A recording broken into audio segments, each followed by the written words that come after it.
নামে আরো অনেক বেশি টাকা সাধারণ মানুষের হাতে সরাসরি পৌঁছে দেওয়া হচ্ছে। মমতা ব্যানার্জি, তুমি জানো ভালো করে যে এই টাকা তোমার ব্যক্তিগত টাকা নয়, তোমার ভাইপোর টাকা নয়, তোমার দলের অন্যান্য তোলাবাজ নেতাদের টাকা নয়। এই টাকা হচ্ছে পশ্চিমবঙ্গের মানুষ যে ট্যাক্স দেয়, কেন্দ্রীয় সরকার পশ্চিমবঙ্গের কোষাগারে যে ট্যাক্সের ভাগ পাঠায়, সেই ট্যাক্সের টাকা থেকে তুমি এই লক্ষ্মীর ভান্ডার সকলের হাতে পৌঁছে দাও। এটা না তোমার টাকা, না তোমার কল্পনা প্রসূত। তুমি এই লক্ষ্মীর ভান্ডারের কল্পনা করনি। এই লক্ষ্মীর ভান্ডারের কল্পনা করেছেন আপনারা যারা এখানে আছেন, সবাই শিক্ষিত মানুষ। আপনারা একজন বাঙালি অর্থনীতিবিদ, প্রেসিডেন্সি কলেজের ছাত্র, আমেরিকাতে পড়াতেন, এখন বয়স 83 বছর। তার নাম প্রণব বর্ধন, তার নাম আপনারা অনেকেই শুনেছেন।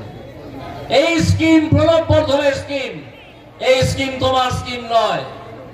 মানুষের হাতে সরাসরি টাকা পৌঁছে দেওয়ার যে ধারণা, যে তত্ত্ব, সেটা শুরু করেছিলেন, সেটা নিয়ে কথা বলা শুরু করেছিলেন মাননীয় শ্রী প্রণব বর্ধন। আজকে তুমি জালিয়াত একটা তরঙ্গে উঠে তুমি ক্ষমতায় আসীন হয়েছো, পরের তরঙ্গ থেকে হাওয়া হয়ে যাবে, পরের তরঙ্গে তুমি হাওয়া হয়ে যাবে, তুমি কোথাও থাকবে না। এটা জেনে রাখো।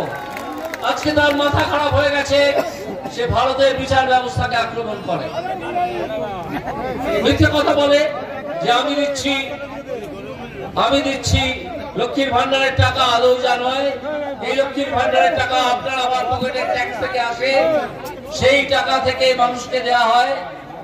তোমার ক্ষমতা নেই এটা বন্ধ করা, কারো ক্ষমতা নেই। ভারতবর্ষে যখন কোন কল্যাণকামী স্কিম চালু হয়েছে স্বাধীনতার পর থেকে আজ পর্যন্ত, কোনটাই বন্ধ হয়নি, প্রত্যেকটা চলে।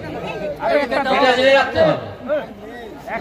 যখন ওরা ভোট চাইতে আসবে, ওদের কিছু চ্যাংড়া ছোড়াকে এখানে জিজ্ঞেস করবেন যে শিক্ষাটা ধ্বংস করলে কেন, স্বাস্থ্যটা ধ্বংস করলে কেন, খাদ্যমন্ত্রী জেলে কেন, লক্ষ্মীর ভান্ডারের টাকা কি মমতা ব্যানার্জির আঁচল থেকে আসে, না তার ভাইপোর পকেট থেকে আসে, কোথা থেকে আসে, এই প্রশ্নগুলো করবেন। তোমার মুখ্যমন্ত্রী, যাকে আমরা আর মুখ্যমন্ত্রী বলে মানি না, আমি তো মানি না, কিভাবে বলতে পারেন যে ভারতবর্ষের বিচার ব্যবস্থা নাকি বিজেপির বিচার ব্যবস্থা?